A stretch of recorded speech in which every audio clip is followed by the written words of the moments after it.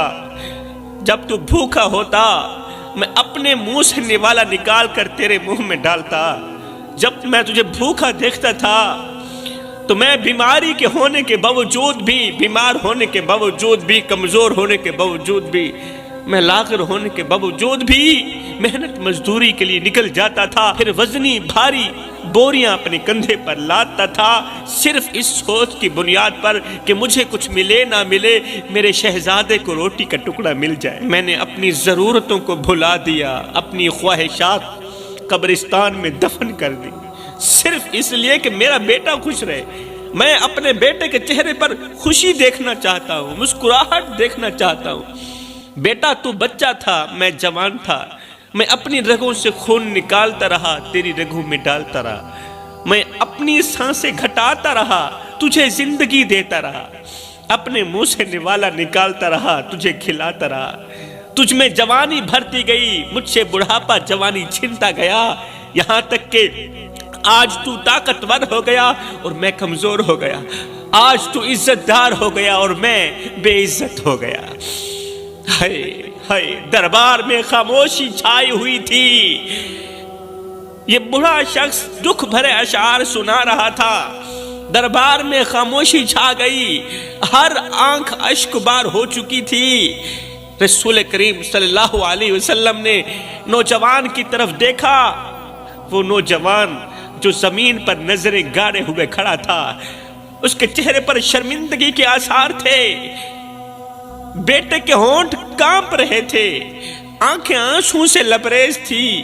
باپ نے کہا، بیٹا جب تو چھوٹا تھا میں تجھے اپنے باہوں میں لیے پھرتا تھا، آج جب میں بوڑھا ہو گیا ہوں تو میرے کندھے پر ہاتھ رکھنے کے بجائے مجھے بوجھ سمجھنے لگا ہے، میری پچھلی قربانیوں کو بھول چکا ہے۔ بیٹا جب تو چل نہیں سکتا تھا میں نے تجھے انگل پکڑ کر چلنا سکھایا، آج جب میں لرزتے قدموں سے چلتا ہوں، آج جب میں کمزور قدموں سے چلتا ہوں تو پیچھے مڑ کر دیکھنا بھی گوارا نہیں کرتا۔